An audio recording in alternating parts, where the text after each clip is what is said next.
Olá, eu sou Daniel Piovesan, sou membro do Ministério Integre, que é o Ministério de Jovens aqui da IBNU, e hoje vamos dar continuidade ao nosso devocional sobre o livro do Timothy Keller, Ministério de Misericórdia, hoje tratando aqui do último capítulo, capítulo 14, Suprindo as Necessidades. É um capítulo bastante prático, eu recomendo que você tenha o livro em mãos para você poder acompanhar aqui a nossa reflexão de hoje.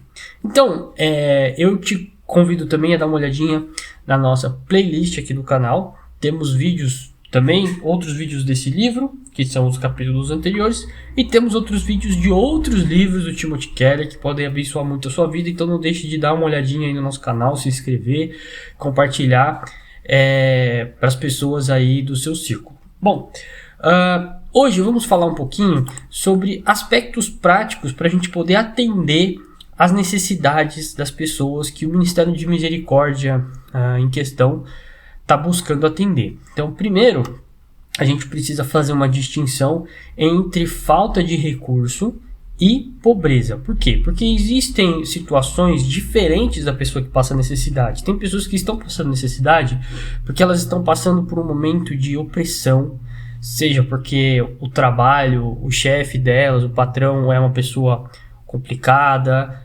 enfim, tem situações de calamidade, então são aquelas circunstâncias da vida inesperadas, né? Imagina uma pessoa que por algum motivo, né, perdeu a sua moradia ou tá passando por uma situação de família que drenou todos os recursos, tudo isso são situações, né, que podem surgir, e tem também a questão do próprio pecado individual da pessoa. Algumas pessoas se envolvem com alguns tipos de pecados que acabam levando essa pessoa para uma situação de necessidade, muitas vezes financeira, emocional e assim por diante. E aí é preciso entender qual é o tipo de situação, se é uma situação que a pessoa está passando por opressão, por calamidade ou por pecado individual, para que o ministério possa administrar de forma adequada o tempo, os recursos e a ajuda que essa pessoa vai receber.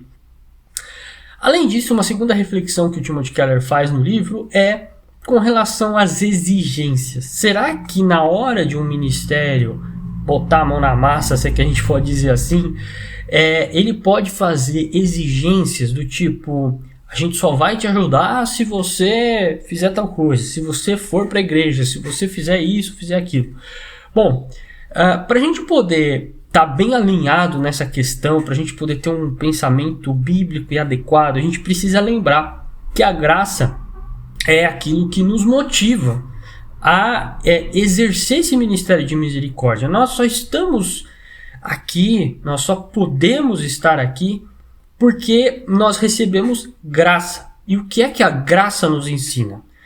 A graça, ela é um favor que a gente fala que é imerecido, mas não é um favor incondicional.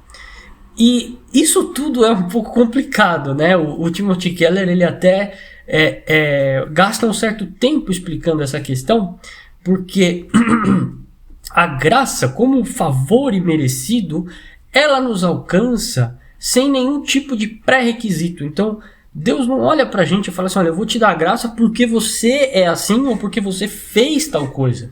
Não, a graça, ela está disponível, né?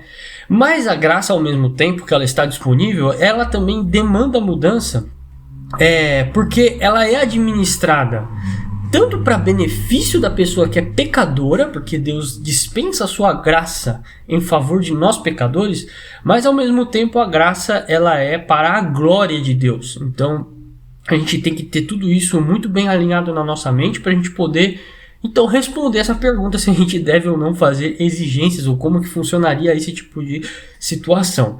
Bom, a graça, ela causa o fim do comportamento destrutivo e protege dos estragos do pecado e nos torna santos e felizes. Esse é o grande objetivo da graça. E aí ela acaba trazendo, né, por causa disso, ela traz justificação diante de Deus, por causa do nosso pecado, ela traz justificação no primeiro momento, mas depois a graça, ela vai gerar, como consequência da sua administração por Deus, ela gera a santificação nas nossas vidas. E aí o Ministério de Misericórdia, ele deve olhar para esse conceito da graça, que é um conceito bíblico, e ajudar, óbvio, sem restrições, né? A ajuda, ela é sem restrições, mas ao mesmo tempo a pessoa tem que colocar a sua vida toda debaixo do senhorio transformador de Cristo.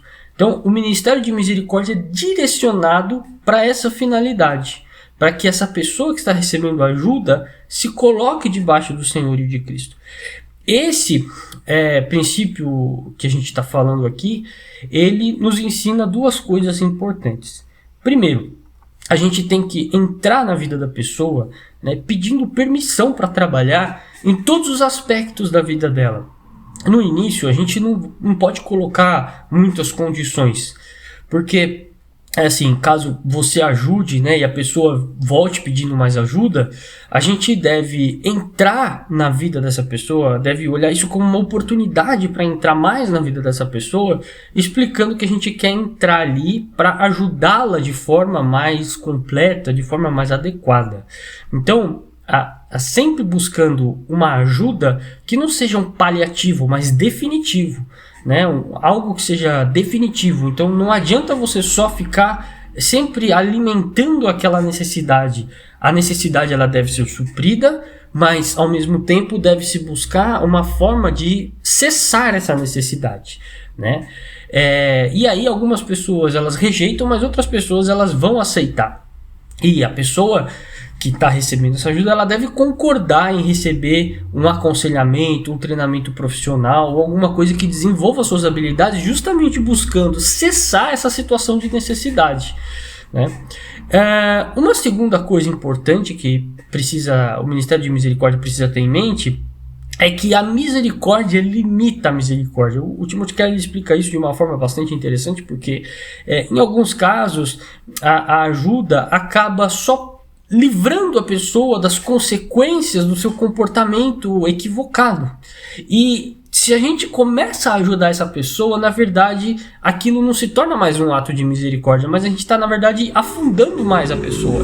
Então, a ideia é que, às vezes, é necessário fazer algumas mudanças para que haja uma verdadeira cura na vida da pessoa.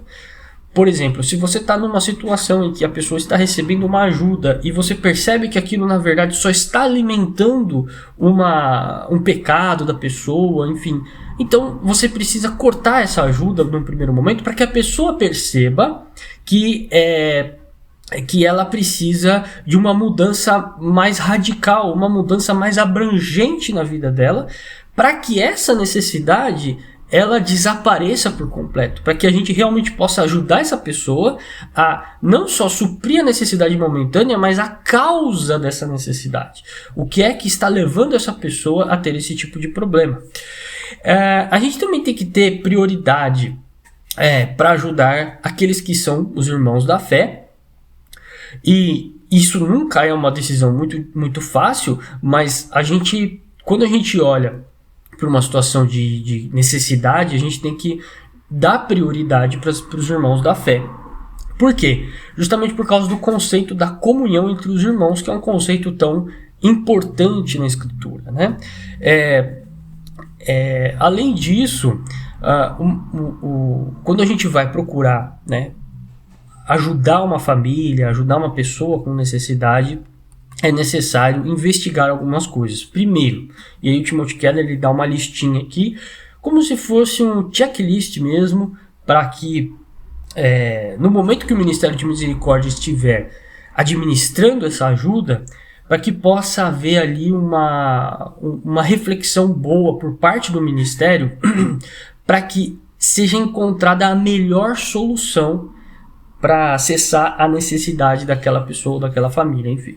Então, primeiro é necessário investigar aí as causas básicas da necessidade. E como eu falei no início, né, pode ser opressão, pode ser calamidade, pode ser um pecado. Então precisamos saber aí, poxa, será que essa pessoa está envolvida com algum tipo de pecado que está produzindo essa situação? Ou, enfim, qual que é a causa básica dessa necessidade? Além disso, precisamos saber qual que é a extensão exata das necessidades financeiras. Então, investigar as receitas, as despesas, as dívidas, os prazos de pagamento e traçar aí, para a gente poder traçar um plano. A gente já vai falar um pouquinho sobre isso. Além disso, precisa ser investigada a situação espiritual da família. Será que essa família está indo numa igreja? Será que essa pessoa está sendo atendida por alguma igreja? E, por fim, também, né, entender o que causou a dificuldade financeira. Às vezes, a causa básica não é a mesma coisa que causou essa causa básica. Por exemplo, às vezes a causa básica da necessidade pode ser, de fato, uma opressão, uma calamidade ou até um pecado. Mas aí a gente precisa ir mais para trás para descobrir como que essa pessoa se envolveu nessa situação que gerou a causa básica, né? Então é preciso fazer uma investigação muito importante, muito profunda, melhor dizendo, para que a ajuda seja administrada da melhor forma, da forma mais correta. É necessário também identificar as dependências. Então, por exemplo, dependência financeira, se o salário da pessoa é insuficiente, ou se essa pessoa, enfim, tem alguma dificuldade financeira por qualquer outro motivo. Eventuais dependências físicas, às vezes a pessoa tem uma enfermidade, às vezes a pessoa tem uma deficiência, ou por causa da idade está sofrendo essa situação. Estratégica, então, às vezes algumas pessoas elas só têm dificuldade de se planejar financeiramente, enfim, de administrar os seus recursos financeiros. Então, o Ministério de Misericórdia pode justamente ajudar nesse ponto, né? A pessoa adquirir uma cultura de administração melhor dos seus recursos. Pode ser uma dependência emocional também. A dependência emocional pode ter diversas causas, e aí o Ministério de Misericórdia entra para ajudar.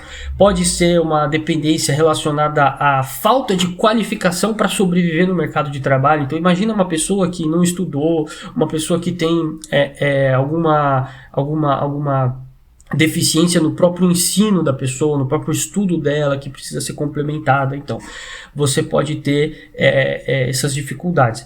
Pode ser também uma dificuldade relacional. Então, às vezes a pessoa ela não tem bons relacionamentos, ou os relacionamentos que ela tem são vazios, enfim, podem ser dessa natureza. Também pode ser algum tipo de necessidade, alguma dependência social. E aí o Ministério de Misericórdia pode até pensar em alguma ajuda mais jurídica ou até política, dependendo da situação. Bom, então, para que essas situações sejam corretamente administradas, o Ministério precisa traçar um plano, colocar as suas metas de ajuda. Então, por exemplo, a gente vai ajudar essa família nos próximos 6 meses, vamos ensiná-los a administrar melhor os seus recursos e assim por diante. Você precisa traçar no Ministério de Misericórdia, você precisa traçar um plano de ação com as metas para serem atingidas, para que essa pessoa de fato ela possa ser ajudada, né? Então tudo isso precisa ser muito bem pensado. Essa foi a reflexão aqui do capítulo de hoje, é um capítulo final. Então é necessário que essas informações, esses ensinamentos, eles sejam complementados com os capítulos anteriores. Então é isso, pessoal. Deus abençoe a sua vida e te espero aí para os próximos devocionais.